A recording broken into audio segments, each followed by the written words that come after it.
You're listening to The Dating Den with dating and relationship badass and best-selling author Marni Batista. Every week, you'll get the raw truth from top experts and real people on the important dating, sex, and relationship issues you want to know about. So if you're ready for true talk that's authentic and unfiltered, and you're not afraid to be called out on your stuff, then you're ready for what's next. Dating Den with Estelle. How to meet your future fiancé in just 2 weeks and break your streak of dating emotionally unavailable men. Ladies, welcome to this very special edition of the Dating Den. I love when we have ladies on here who have struggled like a lot of you and then turned it around into creating an exciting, fulfilling relationship. And the lady that we're going to talk to today is married. Woo! So, celebration. Well, engaged. Engaged. Okay, engaged. This is Estella Gardinier, by the way, ladies and gentlemen. Now, you did all this in COVID as well, right? I did. Yes, I did. We, which I felt was actually better. That's so, we're going to talk about all of it, but I just, first of all, I want everyone to know, like, oh, it's been so hard. No, she created this result during the pandemic. So let me just tell you, first of all, about Estella. She is do you go by Estella or Estella Renee? Estella. No, Estella's great. Okay, Estella cool. Renee is my handle for everything, but Estella. Estella. Okay. So Estella is, besides being an amazing woman and human, she is a health and wellness expert. She's the owner of EstellaRenee.com and her newest venture, Legree Red. She's been working in the fitness industry and the health industry for over a decade with a focus on total body wellness. She was a fitness trainer. She does nutrition training. She's a brain health coach. And she works with clients because they want to live their healthiest and very best life. And her why, because I always am interested in people's why for their passion. In 2016, her mom was diagnosed with Alzheimer's. And ever since, she made it her mission to help educate others on the way to keep their brains healthy and strong to help prevent this awful disease away amongst lots of other brain debilitating illnesses. And her philosophy is simple: heal your brain and your body will follow. And I think in this case, she healed her brain, her body, and her heart followed so that she could find love. And a fun fact, Estella was also the winner of season 4 of ABC's The Bachelor. And what was your bachelor's name? Bob Giddens. Bob, Bachelor Bob. Okay. I remember that season. It seems like it was a million years ago, but I think that like this is such a good place to start. And I know this was part of your story, but I don't think you have to be on a dating reality show to have this sort of thing, is this idea that like I've been a failure at love. In your case, you were a quote unquote failure. You won and then it didn't work out. And you were in a very public space of that, which I'm sure magnified everything, which you can tell us about. And how old were you when you were on that show? I was 27. 27. Okay. And how old are you now? I'm going to be 46 next week. Okay. So it was a little bit of a long time ago. A little bit. So, which is bless their souls for still being around. So 20 years ago, right? And our identity, ladies, like get so stuck into us, the one that we bring to those relationships that failed, and then it gets reinstalled and repeated, and it's totally possible to change it. So from that place, why don't you just give us like the Reader's Digest version? People who are so young don't even know what Reader's Digest is. Give us the short version, the Reddit version of your story. Like what happened up to get you onto that show, and then what happened after? Well, I had, when I got on before I got on the show, I had gone through a pretty bad breakup. I had lost my father the year before, actually a few years before. So after my father had passed away, I think I was really just craving that love that I had with my dad. And I had a really bad relationship in terms that it didn't work out and there was some unhealthiness So when I pulled away from that relationship and I left that relationship, my girlfriends were just so encouraging and they really wanted me to date. And we had watched The Bachelor together. We always would watch The Bachelor together. So one of my girlfriends, who was my roommate at the time, she just came and said, I submitted your short application, and I thought, okay, well, whatever. They're probably not going to pick me. No big deal. But they did. They called the very next day. And so they called because I lived in LA at the time. They asked if I would come right away. They'd already picked all the girls. So they had actually picked all the girls for Bob. And they asked if I would come right away and meet with them. And I did. So the process for me was very quick. They met me, and within a week, they told me that they wanted me on the show. And they had, like I said, I already picked all the girls. So they actually had to get rid of one of the girls in order to make room. And so these girls, usually when you go on The Bachelor, you have months to prepare. And I literally had a couple weeks to just put my whole life on hold and make this decision. And I wasn't sure, but my mom was sure. And she just said, go on, have fun, and just let, God is a big part of my life. So she said, go on and let God lead and just see where he takes you. So I did. And it took me all the way to the end. And so what was that like for you? Yeah. So you win, you win the show. And where were you? Like, how are you feeling? You'd overcome this breakup. You lost your dad, and here you have this idea like, this is it. My relationship problems are solved. What happens from there? Well, I think actually, when I was on the show, and what I realized after working with you was that, when I lost my dad, that was a big heartbreak. So my heart started to close, right? And then when I had a bad breakup, and that breakup hurt me very, very badly. So I closed my heart some more. So I thought that I came on completely open, and I was very open on the show, but I was still not pushing for, a marriage.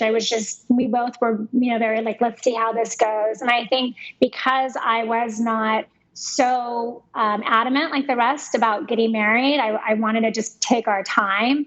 That's probably one of the reasons why he chose me, because he wasn't looking for something serious at that point. There was, he was serious about other stuff, not about actually finding someone. So of course, because I wasn't pushing that, I think that made it a lot easier for him to make that decision, right? That makes perfect sense. Yeah. But then, of course, I didn't know that at the time. And I go through this fairy tale, and it really is. The Bachelor makes it such a fairy tale when you're in it, and you're 27 years old. And so, of course, you get sucked up into the romance of it and the excitement of it. And I really never thought he was going to pick me the entire time. You have no idea. And the producers and everyone are like making it seem like it could be somebody else. And so, when he did pick me, I thought, oh, okay, well, here we go. Let's start a relationship together, and was ready to move forward in that sense. And it wasn't the case. And we actually are on really good terms now.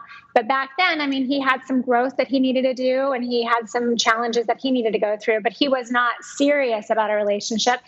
And if I really am, to be honest, like I thought I was, but if I was, I probably I think I would have been more, I definitely know that I would have attracted someone that was serious, right? If I was serious. I love that. So let's just stop right there, because there's a whole lot of learning in that. So by the way, just to put it in context, I met Estella in, I think, February 2020, literally like right before the whole pandemic started. That's when you started working with us. Is that right? Yeah, right at the beginning of 2020. Yep. So the journey has been since then. So we're like about 18 or 19 months or so into your evolution. So let's go back to what you were saying, is that this is really important.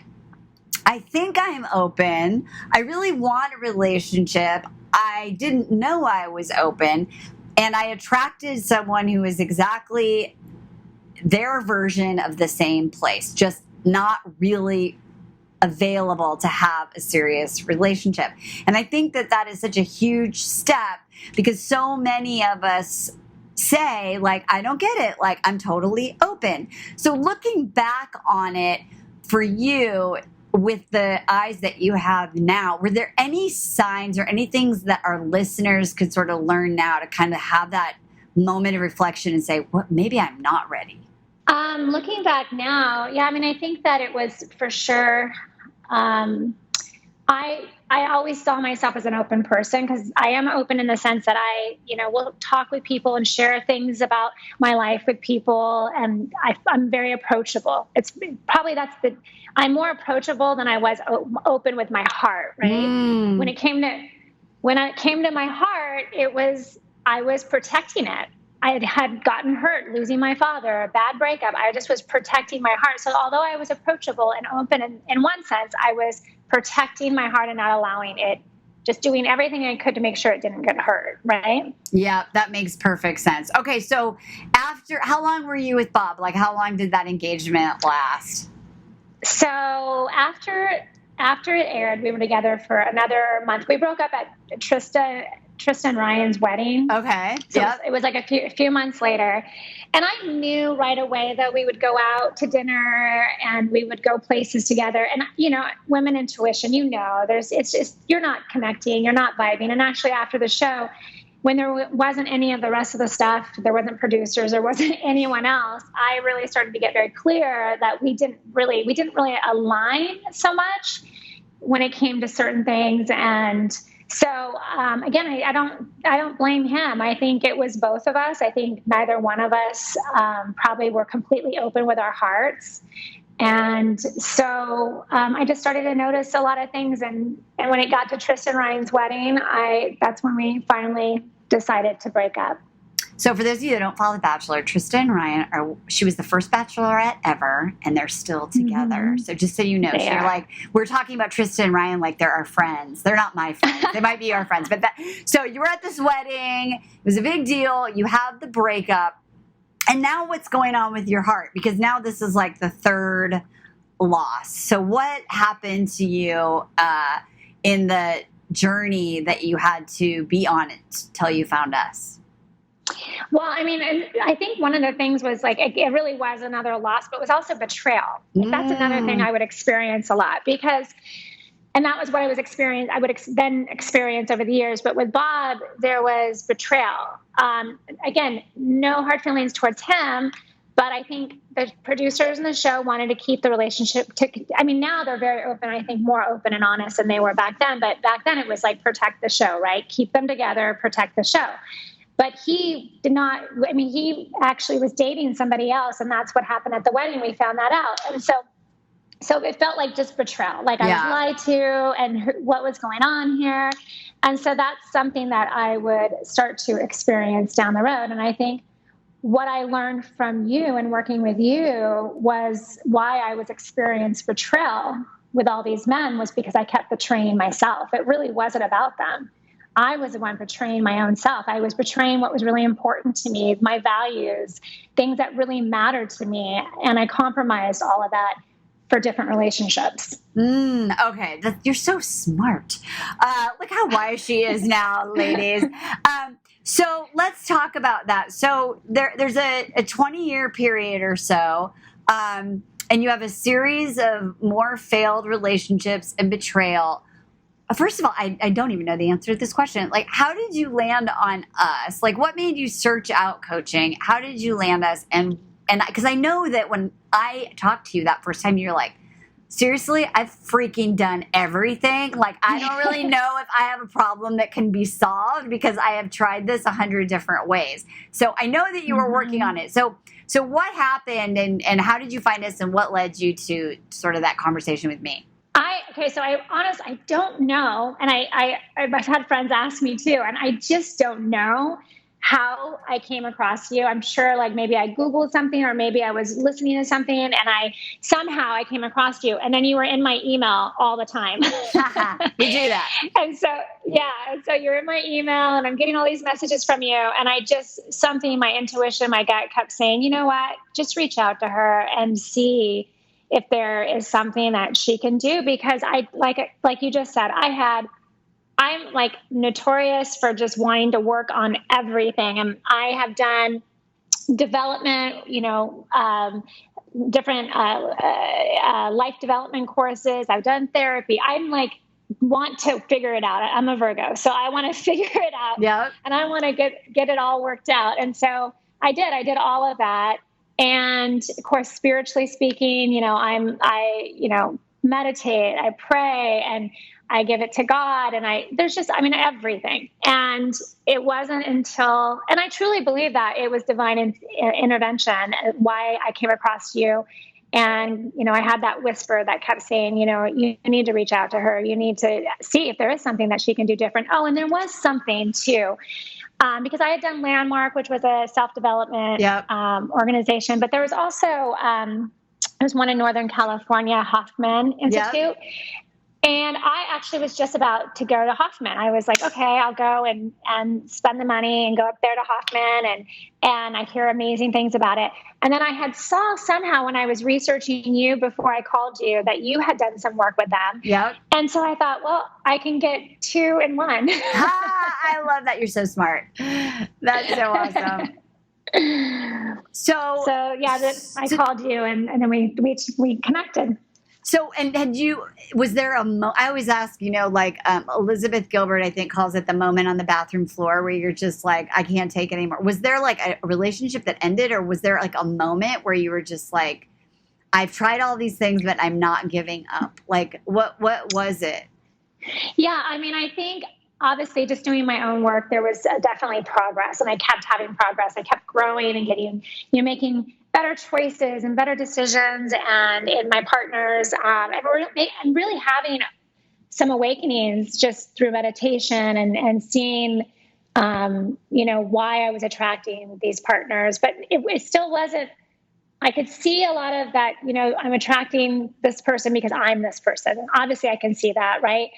But I just couldn't, it just wasn't stopping. And it was better, but I wasn't to the point where I had brought in my person. I hadn't met my person. And so here I am, in my 40s, and I'm ready. I want to have a family. I want to have a partner that I can do life with. And, I just knew, okay, I've done it all. There's something that is just hidden from my view, something that it's much deeper. And so I meditated and I prayed a lot. And then, your email came through, and I knew, when we talked, you said, look, if you do everything the way I designed it to be done, you do it exactly the way I've designed it to be done, you will attract that amazing partner. You will have that life that you want. And that was the thing. I knew I was capable of it, and it was frustrating me that I didn't have it, because here I had done all this work. Why was it still not here? You know what I mean? I do. And I think so many ladies listen, and you try to convince yourself, well, maybe it's this, or maybe I shouldn't, or maybe it's not meant for, all the bullshit that people tell themselves. And I love that you listened to your voice, because I think that it's always there, that whisper, and it's creating that quiet to actually hear it, and then also have the courage to take action on it, which you did. And we had that conversation, and you were like everyone else I talk, are you sure? Everyone's got, I call it terminal uniqueness. But wait, you don't know how fucked up I am. Everyone thinks they're the most fucked up. And I'm like, no, I swear we've seen it all.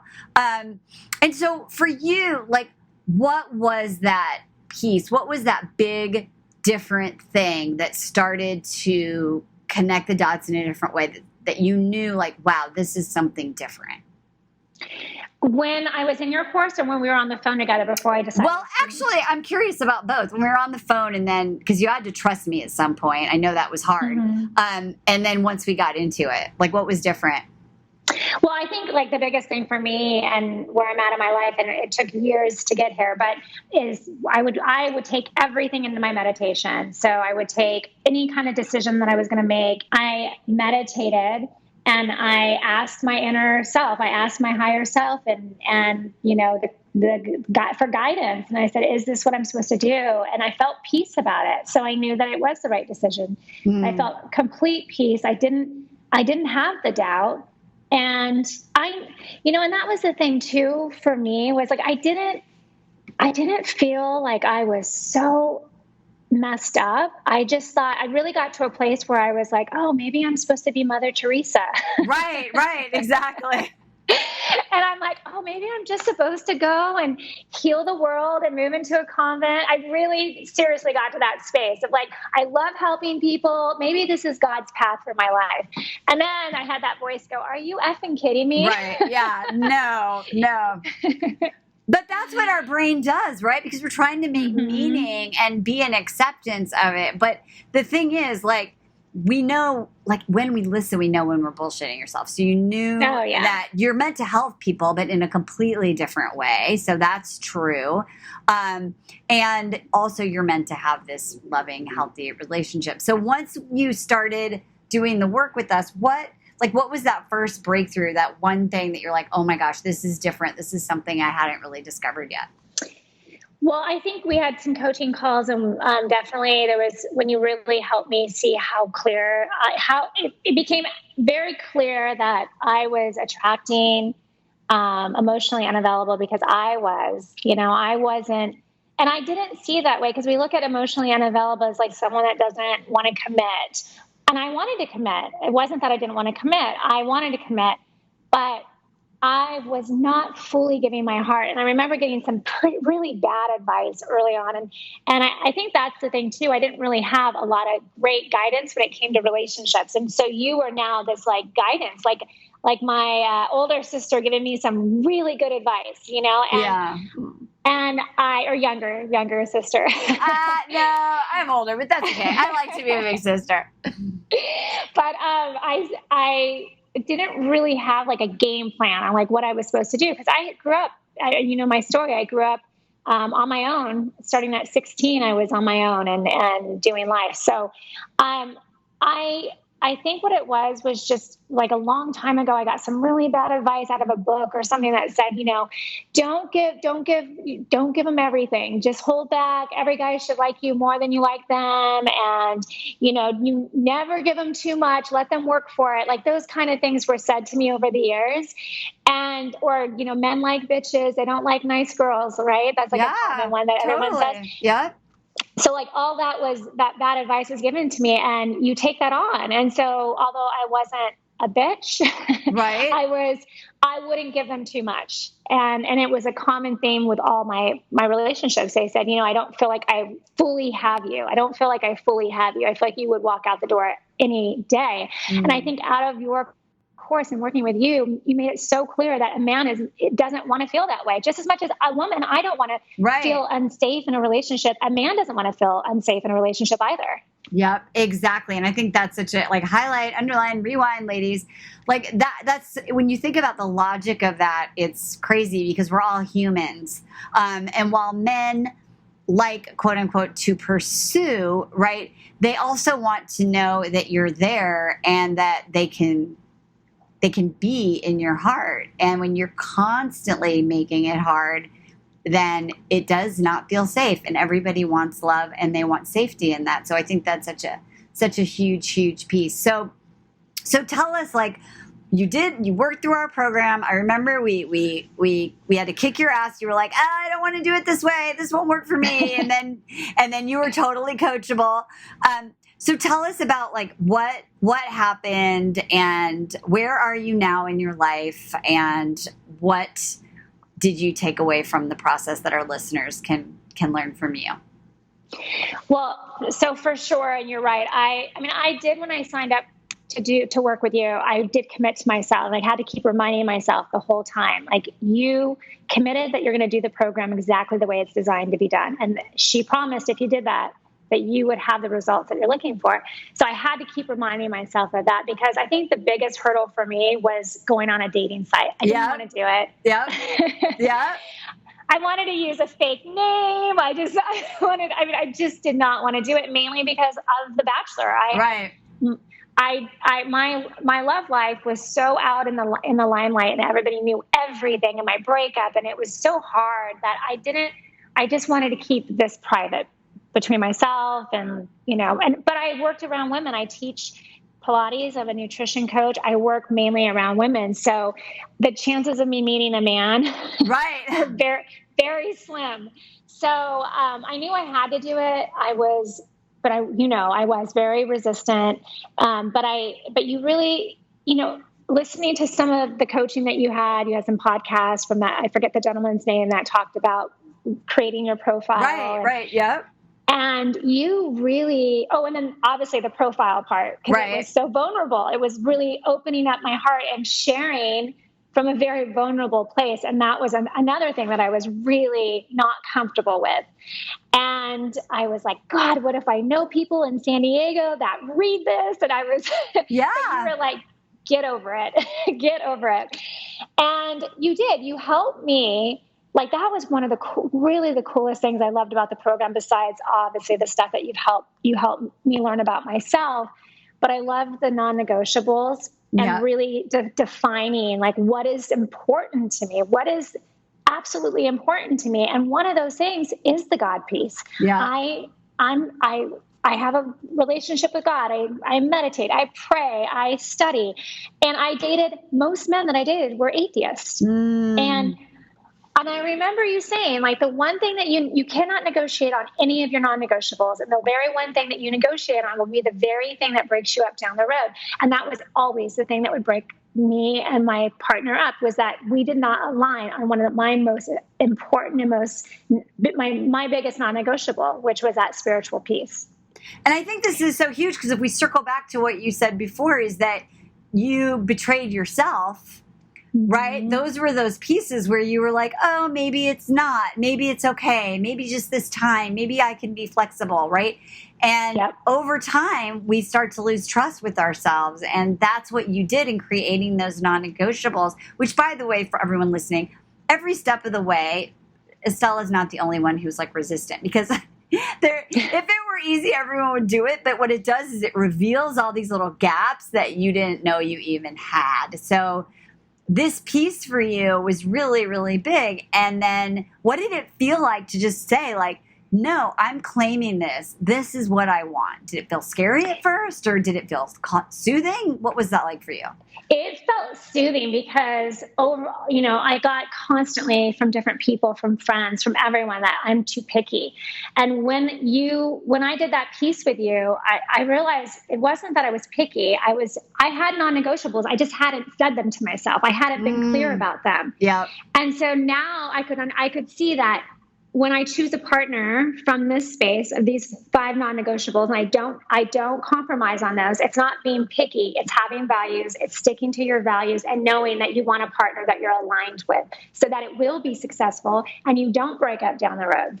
That's amazing. And by the way, and we've done podcasts on this, like in our protocol, you get 5, not 50, which means you have to be very, very selective and discerning, and you get to have stuff on your wish list, right? But I think that also takes a lot of courage to just say, like, actually, I'm willing to compromise and work through other things with my partner, as long as I don't have to work through these 5 things. So that's super huge. So you got that all sorted out, and then when you came through, like, and you were ready to launch, you decided, all right, I'm going to do this. By the way, it's the pandemic, so right, it wasn't like you could have just gone out to meet people at a wine bar. So what was different? Like, how was your energy different? How did you feel going into that phase when you were ready to start to launch and get ready to date?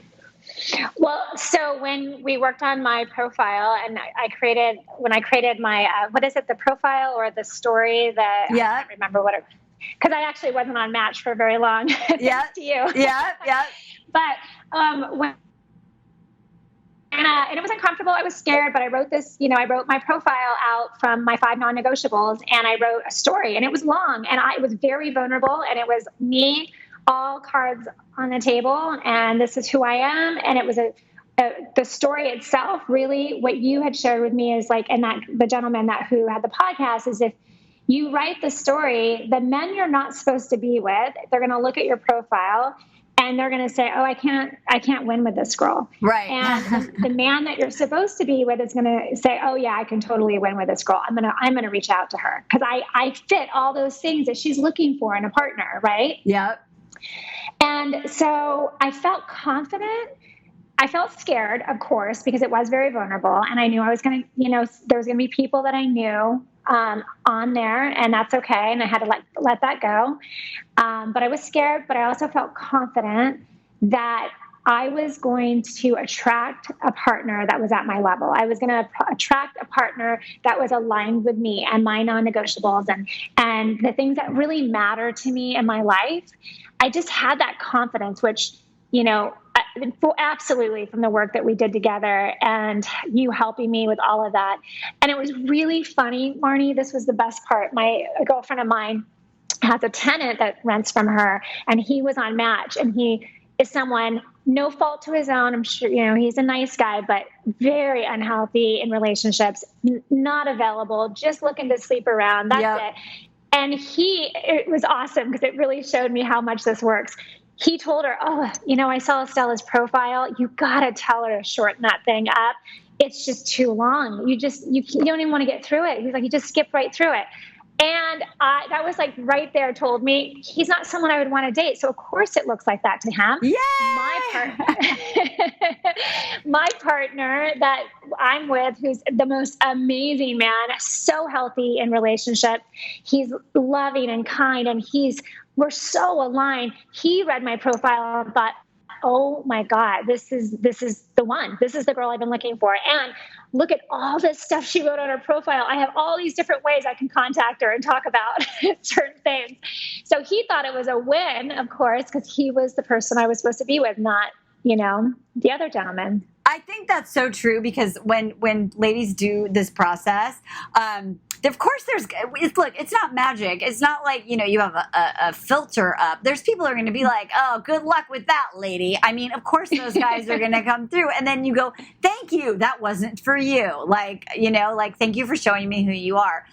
And for the right guys, they're like, oh my God, thank you for making this so easy for me, because I see you, I get you, and you're right. And now I have all these points to chat about. So how many dates did you go on before you met your fiance? So why I say COVID was great for me was that I did FaceTime dates, and I followed I was like right there aligned with everything that you were saying. And I knew I had to go on lots of dates, but because it was COVID and I didn't have to actually drive anywhere, which was amazing. I just had to put on, a cute top and, and do my hair and makeup, and I was good to go. And literally I would schedule 4 dates in one day. I would do 3 to 4 dates in one day, and they would be back-to-back FaceTime dates. And I would make them fun and cute, and I would, pour a glass of wine or a kombucha or whatever, and we would have a date. And I got through so many, because right away if you're aligned with someone or you're not. And then I had, I probably had 3 actually in person, because of course everything started opening up. Yeah. My guy, he kept asking me out, and he's like, you kind of put me through the ringer. He's like, I had to go on, he likes to tell everyone he had to go on 10 FaceTime dates before he could actually get one physical date. But he did. We had a phone date, we had a FaceTime date, we had a phone date, a FaceTime date. But it was really great for me, because as someone who's super busy, I was always worried about having to go out on multiple dates. And I think it's okay to say to someone, why don't we have a phone chat first? And why don't we have, a FaceTime? And it works, and it's still working. And I think that is one of the things, I know pretty confidently, those are the things that are going to hold from the pandemic. Is that people realize that you can really do, at least our ladies, because we teach you to do it in a way that's fun and flirty and you're in control. It's the most efficient thing to do. I mean, some people will still like to go have coffee, but for a lot of our clients, they're continuing to use that method. So great. Look, you were the Bachelorette, and you didn't even have to go on TV. You were just like, yes, no, yes, no. Yeah, it was really, exactly. It was, my profile, by the way, the one that, and I had several people say, that's way too long. What are you doing? But my profile was, so many people were like, oh my God, that was the best profile. So it really does work. Your system and the way you do it, it really does work. And then all my girlfriends were like, wait, what's your profile? Can you share it with me? I'm like, nope, it's mine. You'll have to call Marni. Yay. I love that. Well, thank you. So you met your guy, and that was, so you were on Match for how long before you met him? So I was literally only on Match for 2 weeks. I mean, I met him like right away. So I think he was like the second day I was on Match, he was contacting me. And so we were messaging each other. Then we had a conversation. But so we went on, we had phone conversations. We had FaceTime, and 2 weeks after I went on a Match, I still continued to get to know the other guys because I knew, okay, I had guys here that I wanted to get to know, and he was definitely my front runner, but I knew I still wanted to get to know other guys. And, but yeah, I was off Match within 2 weeks. That's so amazing. So tell us, like, I'd love to know, like, where you are now, like, what's your relationship like now? And I also know that because of a lot of the work that we did, you had the courage and the confidence to also expand your business. So tell everybody, like, where are you and what's life like for you now? That's exactly true. I mean, I went into this to get coaching on what was in the way of me not attracting my partner, but so much more came out of it. I started a virtual studio when COVID happened, and when the whole pandemic happened, I was in the coaching program with you, and I could have easily went, oh my gosh, like, everything's shut down. This is my whole business is coaching people, teaching Pilates, and the studio's all closed down. Nobody could meet in person. But I had the strength and the courage through our program to just go after it and go, okay, what can I create differently? What can I create new? So I created an online virtual website where people can work out. I have like over 50 workout videos on there. I started coaching people on Zoom, which was amazing. Now my clients, we do Pilates, yoga, and nutritional coaching. That's what I work on, total body wellness. And I have clients that travel all over, they're in Seattle, they travel, to Chicago or whatever. And I have a client right now that I just met with just a little bit ago that's in Puerto Vallarta on vacation, and she gets to work out with me. So that was awesome, as I get to still work with clients, and I've got more clients because of being able to just do it virtually, which is great.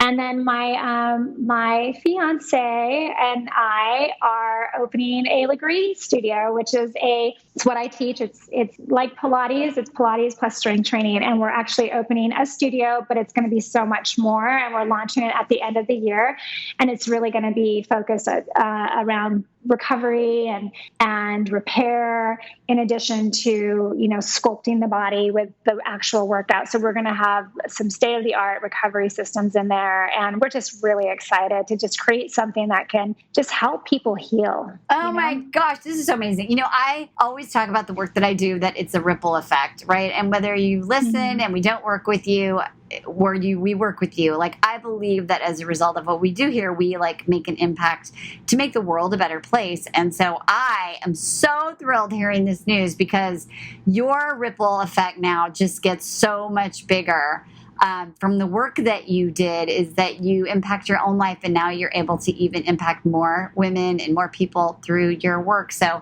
that is just like, woohoo! I wish I had like an applause sound effect, because I would be doing that, because that is so, so exciting. And so tell us, like, of your non-negotiables, like, what is it that you love most about your fiance that just feels like so different from any relationship that you've had? Oh my goodness. Gosh, of course I want to say there's so many things, but he does. We went over my 5 non-negotiables like a couple weeks ago and together, and he literally has all of them, and it makes the relationship not only just amazing, but just so easy. But I would say one of my non-negotiables was someone that had an open heart and could communicate their feelings, like talk about the things that they're going through, that we can talk about. And we talk about everything. If we're hurt or, scared, or, one of us says something, we talk about it. We talk about it until it's cleaned up, and it is. And we heal, and we've done so much work together just in this short amount of time because of that honesty, and because we're both willing to allow, open our hearts and share and say, this hurts me. This really hurts me. And we were able to really work through a lot of stuff and help each other grow even more. and just be more loving, And I love that. And that's what I think when people say, why do I want to have a relationship? They're like, I want to share my life with someone. But I think the women that we work with are also want to have that opportunity to grow with someone and have that mirror and that reflection so that they can really have true intimacy with someone. So I love that you are doing that. And last question, what's different about you in this relationship? Like if you were going to say the way I am now with myself and how I feel in myself as a result of doing this work, what is that? How would you? Oh gosh. I think everybody wants to, how am I? I would say, God, I'm the best version of myself that I've ever been because of this relationship, because of him. I'm my best version. I feel confident because I'm staying and I've opened my heart so much that I'm not allowing myself to close up. And I think when you close your heart, you play small and you can't feel safe in the relationship. Your partner definitely won't feel safe and you don't feel safe as a result because your partner doesn't feel safe. And so I think I'm the best version I've ever been. I think that I feel safe because I make him feel safe. He knows I'm not going anywhere. He knows I'm in it to win it. I love that. And I think, again, I'm going to circle back because I think this was such a poignant thing that you said at the beginning that's been a theme of this show is because you feel safe for yourself because you stop betraying yourself. So you can open your heart because you know that you're safe, right? You've made yourself be safe. And that is so empowering, and that is something that will last forever and nurture everything that you do. I am so happy for you and so excited for you, and thank you. It's just congratulations on everything that you've done as a result of your hard work and not giving up on your dream. Thank you. And you know what, Marni, I just absolutely love you so much, and I'm so grateful for you. You made the biggest difference in my life. And I'm so glad that I trusted that. And I trusted and I listened and I did the work because you are extraordinary. You really are. Well, thank you. I wish I could give you a hug right now. I love you a lot. Ladies, if you're interested in working with us, you can click on links in the show notes. Be inspired. And whatever you do today, hold your head high and do it with some damn dignity. We'll see you next week. Bye-bye for now. Hey, thanks for tuning into today's show. So if being in an intimate relationship in which you feel 100% seen, heard, and accepted by a high caliber man is a priority for you right now, and you're interested in seeing if you're a fit for working with me and my team at Dating with Dignity, here's what I want you to do. Just head over to DWD VIP, that's D as in dating, W, D as in dating, VIP.com, and book a call to speak with my team. We'll get on the phone with you for about 60 minutes, and you'll get crystal clear on what's stopping you from finding true love right now. We'll also take a look at what you want to create, what you want your whole life to look like when you're able to finally be fully expressed as a woman in a healthy relationship with an incredible guy. And if we can help you get from where you are right now to where you want to be, we will show you the fastest path possible that makes sense for you to do that. We help smart, successful women all over the world solve this one missing piece in their life so they can finally have it all. So to see if we can help you do the same thing, head over to DWDVIP.com. I'm Marni Batista, and let's talk soon.